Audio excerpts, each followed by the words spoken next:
All right. That's part one. I feel pretty good about that. It's always the first part that now we've got a little roll and momentum and a sort of a path that we're going on, so everything will now fit into that framework. So I hope that was good for everyone. I hope you got something out of it. I see a lot of smiling and not so smiling faces as you're being convicted of certain things, which is good, okay? All right, so this is the Afterburn. If you have a comment or question, you can come up to the microphone. So first we have up, Paul, you going first? Okay, so we have Mr. Paul. I've been thrown out of countless churches for asking this question. So Shamishes, are you ready in case? Security, get ready, guys. Safety, we may need to have him. No, go ahead, I'm not kidding, I'm kidding. Okay. But you, of all people, I know if there is an answer to my question, you will have it. Okay, bring the mic closer to you. You will have it. Okay, good. Because he gives it to you, I know that. All right. Now, as you started out, you said, did you say it was HaSatan? Okay, well, let me just say something up front here. Before anybody else comes up to ask a question, just preemptively, I may not answer your question if it's coming in the teaching.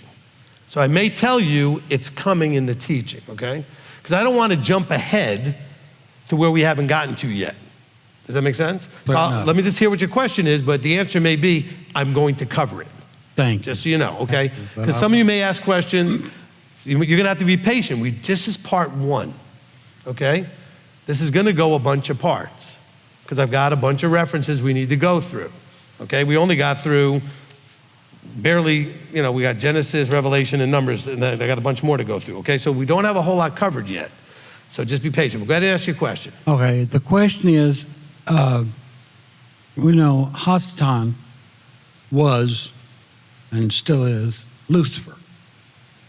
We haven't proven that yet. Well, I know, but... Lucifer's only mentioned there in Isaiah, and I'm not really sure that we're going to see that actually proves out the way people want it to be. Okay, what I understand and the way I've been led from reading and... Well, if the question is about Lucifer, we're going to cover that at some point. Well, it is. Okay, yeah. Because have I mentioned Lucifer yet? No. That's because there hasn't been a verse that mentioned it yet. Okay. Okay? I'll sit down and ask later. Yes, you ask when we cover that, because I believe that's only in that one place in Isaiah. So, all right, Monique. Shabbat Shalom, Rabbi. Shabbat Shalom. All right, so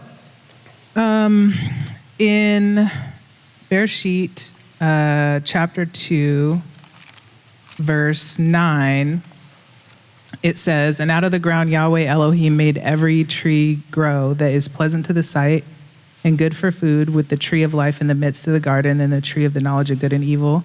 Yep. So we know that he's the one who first declared, these two aspects of these things that he created to grow. You know that later in 16 and 17 in chapter 2, that he says, this is the command, don't eat of it, right? Right. All right, so, and then we know Hava, obviously, in the next chapter, she also states those two things that he gave as well, that it was pleasant for the eyes and good for food. But when I see the word that she saw, to me, that almost depicts like she made the judgment for herself, which I know that can kind of seem like self-explanatory, but I see this as one of, not just my main issue, but all of our main issues, that we always want to judge and determine for ourselves, so that we can understand and the know that Yah declares, which is kind of what you were talking yesterday about. And I think that a lot of the time is really what gets people in trouble. But something else that kind of stood up when I was listening to you is it said that she looked to the tree for wisdom. So, she didn't use those exact words, but it says she saw that the tree was desirable to make one wise, and it was desirable to make one wise instead of looking to Yahweh or her husband to try and get wisdom. But we know that Yah says that the beginning of wisdom is fearing him. And so I just thought it was interesting how she looked to a different object for wisdom versus where she should have been going. Yeah, and of course, look, in 1 John sort of covers this in verse 16 when he says, because of all that is in the world, the lust of the flesh, the lust of the eyes, and the pride of life. She was doing all of that right there, the first one to do all that, right? She saw it. She had certain pride issues about what Yah said or not because she wanted it. And that's why what the pride really comes in with all of us is the way we justify or rational lie to ourselves to do something we want that we're not supposed to. So there's a rational lying that happens, and there's a pride issue, okay? So, and the lust of the flesh is a craving. She wanted it, right? So there's flesh, eyes, pride, all there. And John, mentions this in 1 John 2:16. Okay, I don't think this is something you might be covering because it's kind of a personal, well, let me just say that the whole question of original sin, I am so excited. It really changed a lot for me when I began to grasp what you were getting at, that we're not stuck Right. with this sin nature, that we have a choice, and that is awesome. But I found myself really wanting to find, for myself personally, a way of looking at why we do struggle the way we do with the Yetzer Hara, with the, there's Evil inclination. Evil inclination. Why are we inclined to that? And I wanted to run this by you. I saw a video or two. I think I saw 2 videos actually on in vitro fertilization, and they were photographing what was happening. And when a sperm penetrated the egg, there was a burst of light, and this happens with human conception. There's this burst of light. And so I began to think, what if the embryo, is imbued with an awareness of his righteousness, of his perfect nature, but here this little living thing has come into a body and a world that has been tainted, has been perverted. The prince of the power of the air has his frequencies all around this little innocent life. And so the baby begins, as it matures in the womb even, it's feeling those frequencies. Mom and dad have an argument. They have a big anxiety. They have a financial thing, whatever.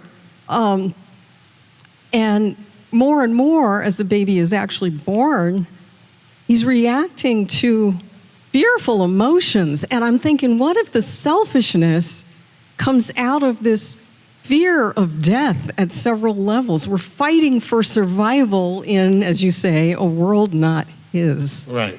And so, you have taught us how in Scripture the whole issue is the fundamental issue of fear versus trust. And so needing to trust Yahweh's goodness and his greater power than, whatever's floating around us, when there's so much evidence to the contrary. Why do bad things happen to good people? And so I wanted to run that by you and see if you had any comments about that. Well, first of all, I agree with everything you said. Just want to emphasize the point that it clearly, in my mind anyway, has nothing to do necessarily that we're, well, how do I want to say this? We are suffering from the consequences of a fleshly world. So I agree with all that. The world, the below. This is the place, though, where we are to be proved and tested to see, because he gave us free will. He gave us desire. Because part of what creativity and all the wonderful things comes out of desire, okay? And so those things that come, because you can't be creative without any desire, okay? That creativity, sparks out of desire. And so he had desire to create all this and all the creativity that came and created all this. But I don't want it to go back to we're screwed because what Adam and Chava did. That's what original sin kind of is. But I think that, yes, I think we start off kind of like Adam and Chava, but not quite the way you described, because remember, we also have evidence now that alcoholism and other problems can be passed down genetically. Okay, so some of the stuff you are born with is because it came down generationally, literally, physically, okay? But then once you come out, all right, and all of you have more than, so let's say you have at least 2, 3, 4 children, you know that no two are the same.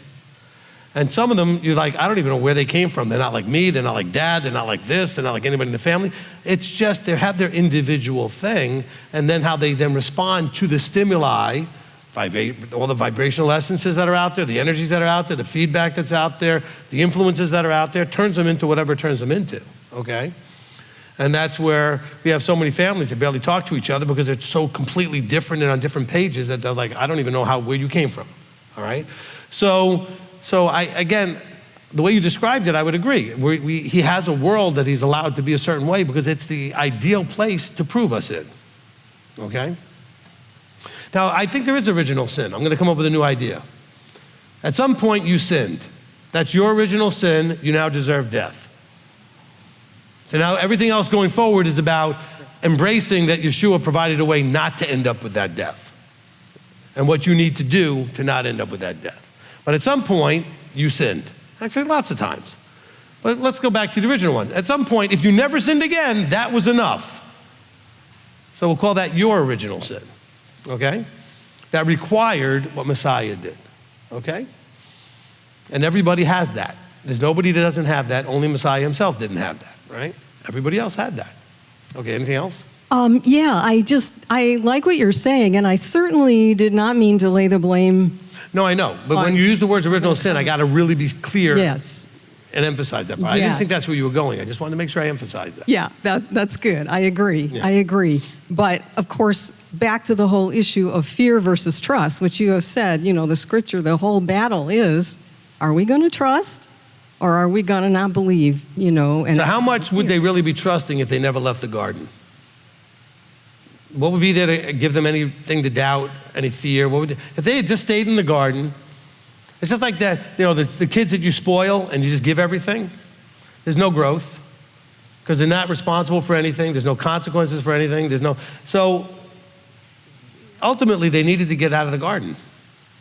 I agree. Okay. I'm totally in awe of Elohim, the way he designed it so that we actually could win a higher status than innocence, and that is overcoming. Absolutely, amen. And that is an amen. But still, the whole thing of where does the little being, the person, the human living thing, learn to fear? I mean, where does this fear start? Is it when I don't know where it starts, But all right, so would my first sin be a fear reaction that I hollered and yelled and screamed and had a tantrum? No, the first sin is going to be when you know something you shouldn't do and you do it anyway, right? It's when you're tempted to do something you actually know you shouldn't be doing. So it was like... Go back to the sin teaching, right? Okay, now, so a little baby doesn't know what's right or wrong or any of that stuff. But, okay, you said fear is a different problem, okay? Fear can be that baby's hungry and food's a little slow in coming and afraid I'm not going to get food. Fear can be something that as they get a little bit older, the parents teach the child, okay? It's very important, parents, that unless you're ending up at the hospital when your child hurt itself, that you don't flip out. Even then, don't flip out. Your child learns to flip out because you flip out. Okay, I've watched a lot of good parents, child falls down, cuts their knee all over the place, whatever, but it's just a little scrape. And the child's crying, you go, hey, come here, it's okay, you'll get over it, be fine, come here, give him a hug, give him a kiss, go back and play. That's the way they treated us boomers, Gen X's, okay? Okay, it was like, fine, get out of here, you're fine. Okay, here, come here, I'll put a Band-Aid on it, I'll wipe it off, give you a kiss on it, whatever. But nowadays, parents are like, oh my God, look, you're bleeding, you got this. It's a little paper cut, shut up. Parents today flip out, and then the children learn to flip out. They react because of the way you react. Do you understand that? You freak out when a dog walks in the room, your child has no reason to be afraid of a dog, they will start to be afraid of a dog. Because you're afraid of the dog. So a lot of the fear is learned. I'm not saying all of it.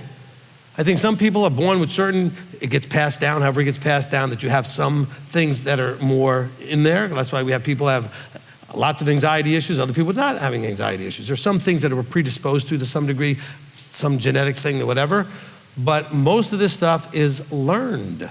We're taught to fear things. We're taught to be afraid of them. We're taught to be anxious about because we watch everybody else around us doing it. So we learn it. So stop teaching your children that. Okay, stop acting that way. Be calm. Don't be worried. Trust. Don't overreact. Don't flip out. Oh my gosh, too many people just flipping out over things that really don't need to be flipped out over. Okay? So just one last thing as you're talking. Okay, our first wrongdoing or sin is our original sin. The first time we do something we know we shouldn't.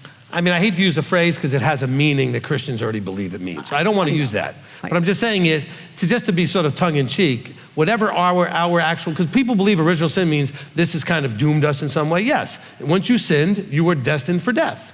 Okay. So in that literal sense, whatever was your first one, that made you worthy now of death, which made you need Messiah, right? So what I'm relating that to is this Christian doctrine of an age of accountability. Can you talk about that at all? I don't know any Christian doctrines. Okay. So Yeah. look, once you are aware, you're accountable. This is the verse when Yahweh says, the revealed belongs to you. So that means that once it's revealed, you're accountable. I don't know if I'm on the right track or not, but getting back to Genesis 3, the fruit of the tree. A lot of people have this idea of an apple. We know that's kind of, or a pear or something stupid like that. But what came to my mind was Genesis 5, the works of the flesh and the fruits of the Spirit. Could it be like some kind of an attitude? Well, I mean, yes. Again, we go back to, is it literal? Yes. Yeah. Is it metaphorical? Yes. All right? So it's both. So there was something on a physical tree that she ate, and she handed to her husband, and he ate. What was it? It doesn't matter. Doesn't matter. It was something that grows on a tree. Okay? And so, vegetables don't generally grow on trees. Fruit does, so it's fruit. So we picture trees normally with things like apples. All right, fine. So you picture an apple or an orange or anything else that grows on a tree. It was something growing on a tree, okay, that represented the essence and things that, he says the knowledge of good and evil, etc. It represented something.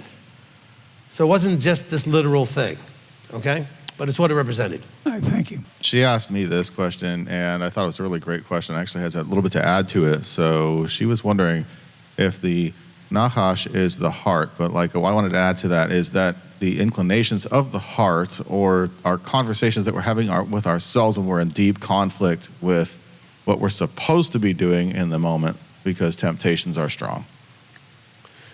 The nachash it's a good question. Okay, from the point of view of the nachash, or the Satan, or this adversary, this opposer, this whatever, is appealing to a heart or originating idea or feeling. He's appealing to a desire, okay? So yes, it's not that the nachash is the heart or whatever, but it's something that speaks to something that's going on in your emotions, okay? Because that's the only place that we're tempted is through emotion. Well, it looks good. It's good for you. Why wouldn't you do that? Don't you want to do this? Okay, so it's an emotion. So the nachash addresses the emotion. And we normally picture a heart thing, right? We think of the mind, logic, the heart, emotion, right? Okay? Okay, yes, that gives me a lot to think about because of that conversation we had here just a few weeks ago where I'm like, I need a little longer to process than a lot of other people. So maybe that would help. Okay, good. All right.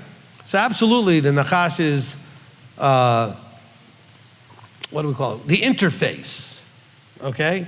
The nachash interface with you is emotion. Okay, it's through a thought, but it's really, he's trying to address an emotion. He's trying to get you through an emotion. I came behind Michael because I was going to talk about Michael. He's a great guy.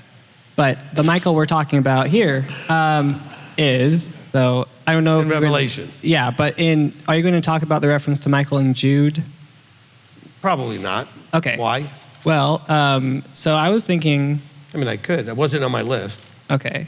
So in Revelation, Michael is going against the devil. Oh, I see this in, okay. So Jude 9, okay. Yeah, in Jude 9, 1 verse 9, I guess. It says, Michael, the chief messenger, in contending with the devil when he disputed about the body Messiah, Moshe. But the idea of this battle being a contention or a dispute, I was wondering if maybe the time in Revelation that they're fighting or warring could also be not literal warring, but kind of the same idea that Yeshua in the desert contending against the devil through words and through like a verbal battle. Look, there is a phrase I think we've been using in at least in America, the idea of fighting for the hearts and minds of people or the children or whatever. That's what this is always. It's a fight for the hearts and minds, okay?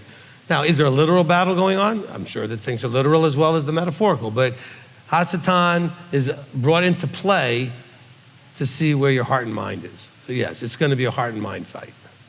Yeah, because in Revelation 12, verse 8, I guess the devil kind of backs off because it says he's not strong enough, or there's no place found for him in the heaven any longer.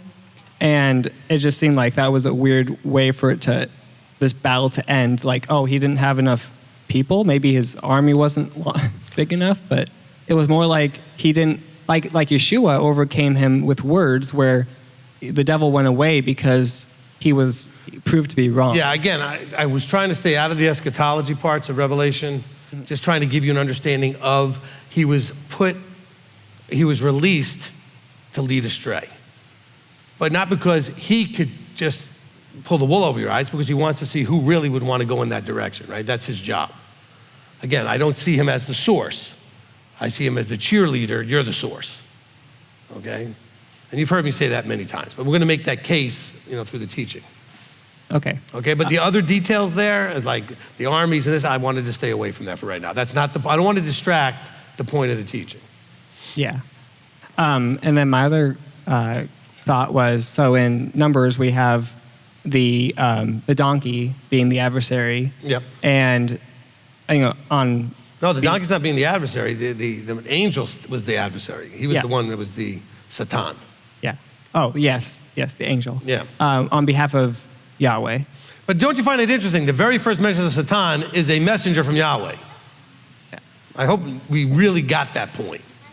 The first mention is a messenger from Yahweh being called Satan. Okay? It wasn't named as Satan. He was being a Satan, right? Okay, go ahead. Yeah, so what I was going to say is going to go in that direction because Satan, the serpent in Genesis was not called, or that word was not used. No? Because maybe he wasn't actually really acting at that time as an accuser or adversary to Adam or Hava. They were not in any kind of adversarial relationship. So there would be no reason to call him Satan. No, he was just being a cheerleader for something that she would have wanted to do that she shouldn't do. Yeah. He's only referred to there as the nachash. Yeah. But as we see in the prophets, we see a lot of times where it doesn't say Yahweh is being an accuser, but Yahweh is being an adversary against what Israel is doing in Isaiah and Jeremiah and Ezekiel, all these different places where really Yahweh is being the one to initiate the conflict in a way. Of course, Israel is disobeying, but he's the one poking and being that adversary. And by the way, we're not going to get there right away here, but just so you know, except for these things that you can see plenty in the Tanakh, in the writings part, in the first 5 books and in the writings, okay, the prophets, okay, do not really talk about him. Not mentioned. Oh, what about Isaiah? Lucifer's mentioned, but not Satan. Okay? Zechariah mentions. That's the only one. Ezekiel doesn't mention. None of the other minor prophets mention. Not really talked about. Okay? Not really talked about. And so we have to then go back and look at these things and read through these things and understand these things. And then when we get to Zechariah, by the way, you are not going to believe what's really going on. Not Zechariah. When we get to 1 Chronicles and when it first mentions HaSatan, wait till you understand what's really going on there. Okay? And who's really doing what.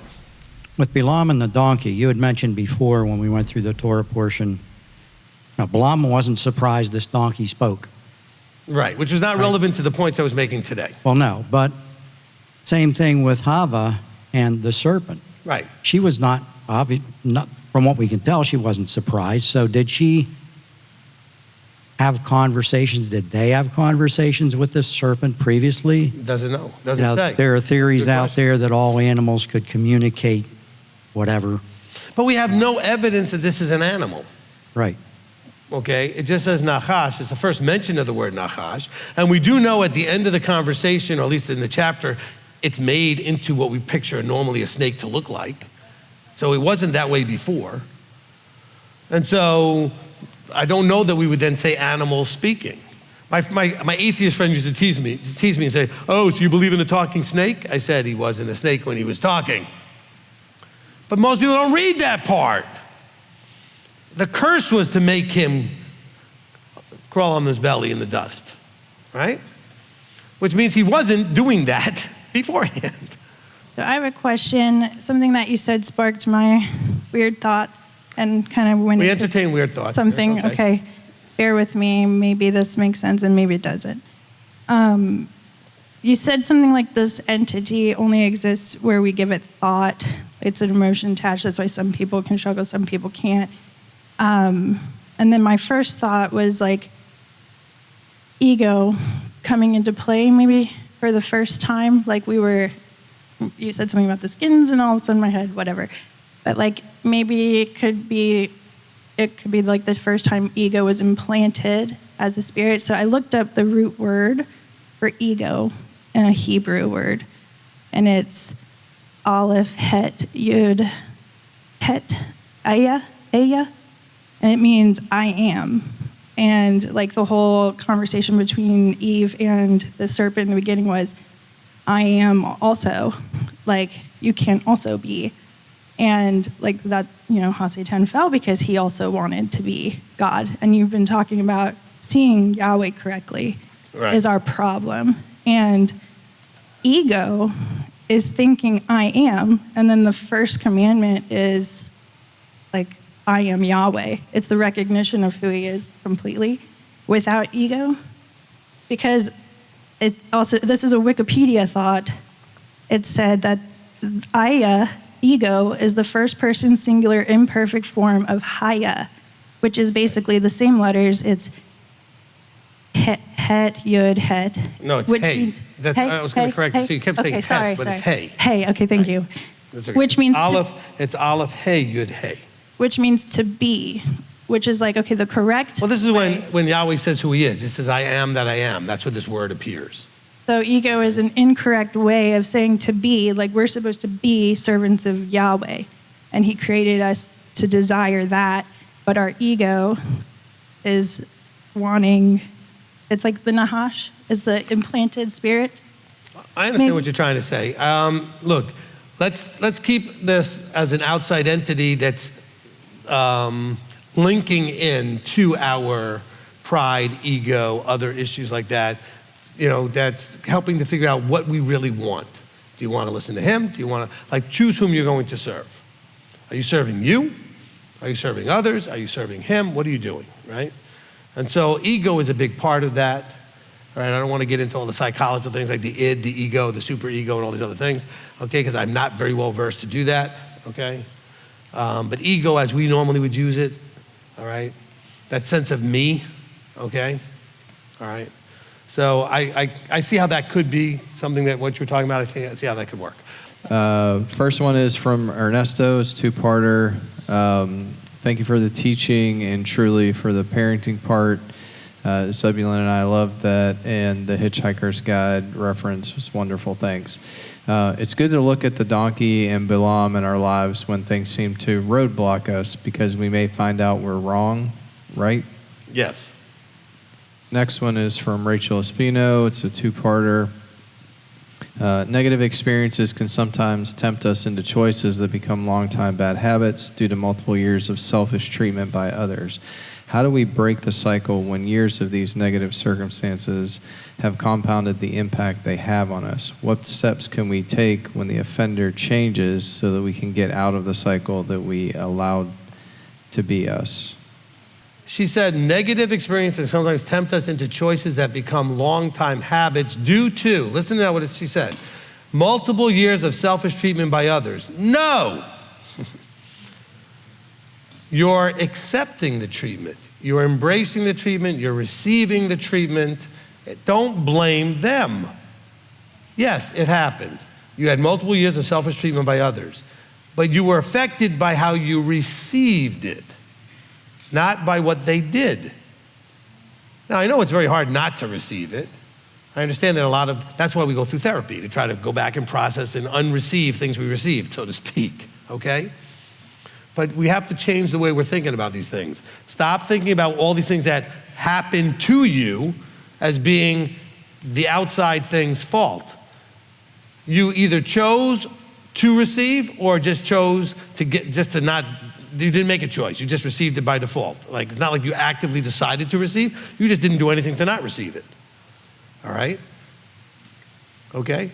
There are a lot of people, for example, let me give you a really interesting example, because I've actually was in high school and had someone who was a Holocaust survivor, very famous, okay, Eli Wiesel, who came and spoke at our school, all right? And, you know, he talked about the mindsets of people that didn't make it and did make it, and how they either received or didn't receive what was happening to them. Now, a lot of them, whether they received it or not, just ended up in the death anyway. But I'm saying, there were a lot of them that didn't make it because they died here. They quit here. Okay, the mind could not handle the abuse. So no matter what, I'm picking an extreme example of terrible, horrible, long-term bad treatment, you can still have it not crush you. You can still have it not make you into something. Not that you chose to receive it. What you did is you didn't choose not to receive it. So you just received it. Now, I'm not blaming you for that, but the healing starts with owning that. Because that means that in the future, if things like that happen, you have the power to not receive. Otherwise, you're going to think in the future, if it happens, I'm just stuck with it again. And you're not. Okay? So we say, how do we break the cycle? First, recognize that you didn't have to receive it, that you have a choice. Okay? And then make sure you're not then doing the same thing to others. I tell the story all the time. My father's father was a certain way according to my father, and he treated me the same way according to what he told me his father did, and I decided I'm not doing that. Okay? Now, was it tough for me to do that? Not really. I happen to have a personality where I just really didn't want to be that way. But the thing is, it could have been tough, but the decision still had to be made. I'm not going to treat my children like he did. Okay? I know things he did that when they came up with them, I did different. I didn't do what he did. Okay? At least most of the time. I mean, I have no idea. But I'm saying I made the effort, is my point. So when you talk about these things, how do we break the cycle when the years of these things has caused all kinds of problems? Go to the next part. Okay, when the negative circumstances have compounded, okay? They compound also because you allow it. You allow it to accumulate, to compound, because what happens is each experience that's similar reinforces the previous one if you keep accepting it. So it's reinforcing the previous experience. Well, somebody told me I'm stupid, and I heard somebody else tell me I was stupid. Well, you received it from the first person, now you have somebody now reinforce it. Well, you're just an idiot. Well, your mother told you that, and then somebody else told you that. But if you keep receiving it, it's reinforcing it. You understand what I'm saying? That's where the compounding came from. So what steps can we take when the offender changes? Well, it shouldn't matter if the offender changes or not. You should be figuring this out regardless of whether the offender changes or not. The only thing that matters whether the offender changes or not is whether or not you're still interacting with the offender. You have the choice not to interact with the offender, okay? So you can get out of the cycle. Now, I like the end of it. We said the cycle that you allowed, so I said we allowed ourselves to be in, right? We allowed that to be us. That first thing right there, that last piece, start with that. Realize you allowed it. I don't want you to blame yourself. Maybe there was no choice. You that you were, listen now, all of you set free any guilt about the you that you were doing whatever they did, whatever you did when you were that age, or whatever it was, because that's all you could have done when that you. The you are now might not have done it, but that you did it. So part of the healing is recognizing that you doesn't get blamed. However, you are where you are because that you couldn't deal with it. So I'm not blaming that one, but you're where you are because that you couldn't handle it. Okay? That's a reality. That's not a blame. Don't get mad at your child you, teenage you, whatever, that couldn't handle something, so you ended up receiving something. Just realize that's why you're where you are, because there was a you that received, which means that going forward, you can choose not to receive. Then you won't be looking back at the you are now going, man, why did you do that? Why didn't you stand up to that? Why did you just let that happen? No blaming older versions of you. Recognize that is where it started, though, so that you can now make changes now and not do what you did then, because maybe now you have the strength to do different. Am I being clear here? Right? No blaming other previous versions of you. I don't mean like past lives. I mean now. Like if you're 50, I don't want you blaming 8-year-old you, 12-year-old you, 5-year-old you, 30-year-old you, 40-year-old. Stop blaming other you. That's still you. But it was you in a different place, in a different support system, in a different belief system, in a different lot. Hopefully you are not that person anymore. And if you are still that person, stop being that person in that area. Decide I'm going to be different. You are the change, right? You choose that change. So recognize, yes, it happened when it happened, and that's why you're all screwed up now. Don't blame, though. But recognize what happened so that if it comes up again, you'll act differently, you'll respond differently, you won't receive something that you shouldn't receive. All right, remember we threw the papers out there? Well, I've also done that in counseling where I've taken a paper and thrown it at a person, and they either catch it or they don't. I said, just realize you don't have to catch it. You can let it bounce off. You can ignore it. I don't throw it hard. Okay? Usually people reach out to grab it. That is our default. Why'd you reach out to grab it? I crumpled up a paper and threw it at you. Why do you want to catch it? It's garbage. I threw garbage at you. Just let it bounce off and, or get out of the way of it or something, right? It was a piece of garbage. I took a paper, crumpled it up. It was nothing. It's garbage. Why would you catch it? Because we're trained to do that. It's an instinct. All right, from Olivia Dirth. When Adam is standing there when she is talking to the nachash in Genesis 3:6, is this an example of Numbers 30:14, the husband being altogether silent? He confirms her vows. And I'll just point out. Yes. Yeah. So that Numbers 30 was where the vows were. Yes, thank you. I was going through Numbers kind of figuring out which chapter it was in my book, and I just didn't find it quickly. But yes, okay, that is the same thing. That's an example of it, yes. All right, another one from Olivia. When you say he encourages a thought already there, does this mean all of our thoughts are seeds? What plants the thoughts in the ground? Is it an attachment of a feeling that plants? Yes. Okay, so go back to the picture that I've given you many times. A thought, when repetitively, thought of or meditated on or embraced in any form, eventually gets planted into your heart with an emotion, right? So it doesn't take seed, so to speak, until you put an emotion to it. An idea is just an idea. It's a piece of information, but we tend to hold on to it when we get an emotion about it. Well, that sounds good. That looks good. That seems like it might work or whatever. Then we have an emotion to it. The stronger the emotion, the more we dwell on it, the more likely we're going to take action, okay? So yes, I would say, but it kind of go back to the picture. Thought, emotion and thought combines over time. Actions over time. Habits over time. Destiny. From Mike Robillard, in Revelation chapter 12, the description of the woman, can we say that she is Israel? Revelation chapter 12. I'm not going into that. I don't know why you're going into that, Mike. I already said I'm not doing eschatology. That misses the point of the teaching. Shame on you. Okay, I'm sorry. He's one of our leaders. I just want to smack him a little bit. Stop missing the point, people. The point had nothing to do with who was being talked about other than understanding what HaSatan was doing and how that connected to Genesis 3, okay? There's all kinds of teaching we can do about who's being talked about in Revelation. That is not this teaching, okay? Is that fair? We understand? Okay, no more questions about that stuff. Stick to what I covered.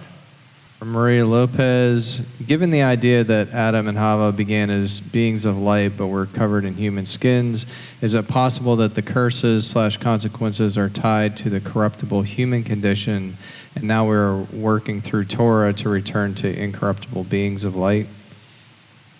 Without parsing every bit of that, I would just say yes. I would agree with your point, okay? I don't know if I would word it a little bit different, but it's fine. Yes, I will say yes. Right, from Brianna White. Hey!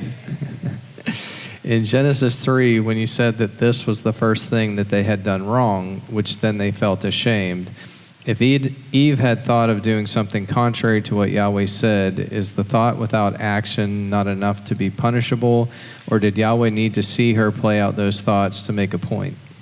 Okay, first of all, hey, baby girl. It's my daughter. Okay, so the thought is I think what Yahweh does is he knows you have a thought, and he's going to present an opportunity for you to deal with that thought. Okay? So the thought itself without action is not enough to be a problem. We have all kinds of random thoughts, okay? I don't think Yahweh's the thought police. But if he notices you have a thought that you kind of have a leaning towards or a temptation towards, he's going to put you in situations to allow it to play out where you make a choice. It's the only way he knows really what you're going to do with it, okay? So a random thought that he can see is just a random thought. He may not do anything with that. But it's possible that she's looked at that tree multiple times and she was leaning in that, oh man, that thing looks good or whatever. And so he says, okay, let's see what you do. We're going to give you an opportunity to be tempted. We're going to have somebody encourage you to be tempted. Let's see what you do with that. Does that make sense? Okay? So I think he's aware of your thoughts. And any thought that just came in and went out, we all have them. A thought comes in, goes out. Sometimes you go, man, that was weird. Okay? You don't really think about it. You don't care about it. You just go, that was a weird thought. And that's the end of it. But something that you're holding on to and considering, once you start considering that action, he's going to probably give you an opportunity to be tempted so that you can choose to not do it or to do it, right? That make sense? Good question, Brianna. All right, and this is the last one, Rabbi. Another one from Olivia, two-parter. In cartoons, we've seen this concept of the angel on one shoulder and the devil on the other. In some of these, they all have the same face, aka all really you, each one representing a thought, action towards Yah or the devil. Is this what you were saying about it's all really you, the cartoons maybe representing the correct image you were describing? Yeah, I mean, I've described it that way. That's mostly right. So think of it this way, right? The one side, this is a cartoon picture, right? The one side is the angel, which is supposed to represent God saying, hey, don't do that or whatever. And then the other one representing the devil, but the devil is cheering on what he knows you want to do. If you didn't want to do it, there'd be no reason to have either of them on your shoulder, okay? But because the devil knows there's a part of you that really wants to do it, it's trying, saying, hey, listen, come on, you want to do it, okay? So it's still you, but the cheerleader's cheering on something that's still you. You would not have that happening if you did not want it. I've used the example. I have no alcohol problems. Almost never drink any. Probably in a year have one beer, maybe. Most years none, just because I don't care about it. Not because I'm against it. I don't think it's like evil or anything. I just don't like it, okay? I have a little sip when we do our Kiddush and m.t.o.i. That's fine. I don't drink wine at home. We got bottles of wine probably going bad for a year, or they're getting great. I don't know. They're just sitting. It's just I have no interest, right? So you know what I never get? I never get a thought to go drink. So there's nothing for the voice or tempter to say because I have no interest. Okay? There's probably things that I have interest in that you don't, and then I have a voice that tries to tempt me in those things. So it's not like I want to say one, I'm not just using alcohol as the end all be all, I'm just using it as an example we can all relate to, okay? Some of you know you struggle with that voice telling you when anything's going sideways, this, oh man, I just want to drink. Some of you have never had that thought. If you never had the thought, you also never had the tempter trying to push you in that direction. I have never felt compelled to go do something that I never had an interest in.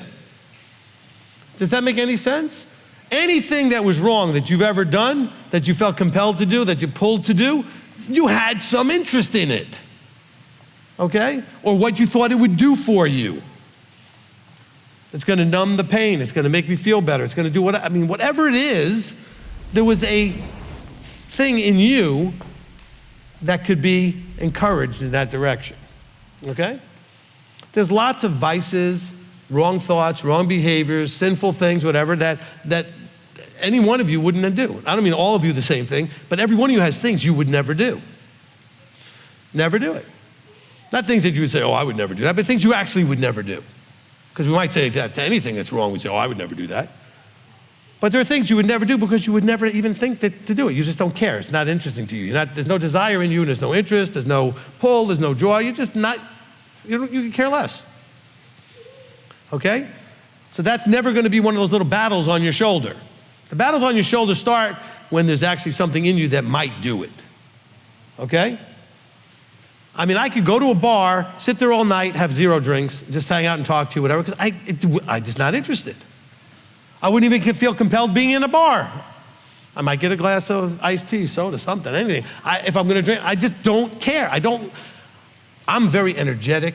I've had alcohol in my life. I've had enough to kind of get a little bit of whatever. I never felt good, never felt the buzz. You know what I felt? I felt like my thinking was slowing down, and I hate that. That was enough for me to say, I'm never doing that again. Okay? I had enough curiosity to try something because everybody tells me, oh, you get a buzz, you get this again. So I tried it, and I hated it. I didn't like having a little fuzziness in my thinking. I like having sharp thinking. Okay, I thrive on nonstop, bzzz, okay?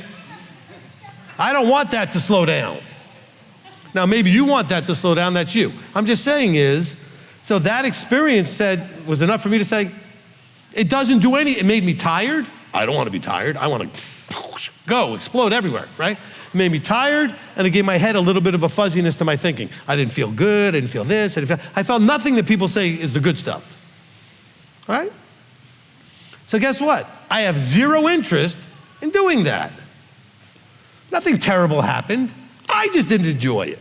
You understand what I'm saying, right? So therefore, I never have this little angel-devil battle going on when it comes to alcohol, okay? 0.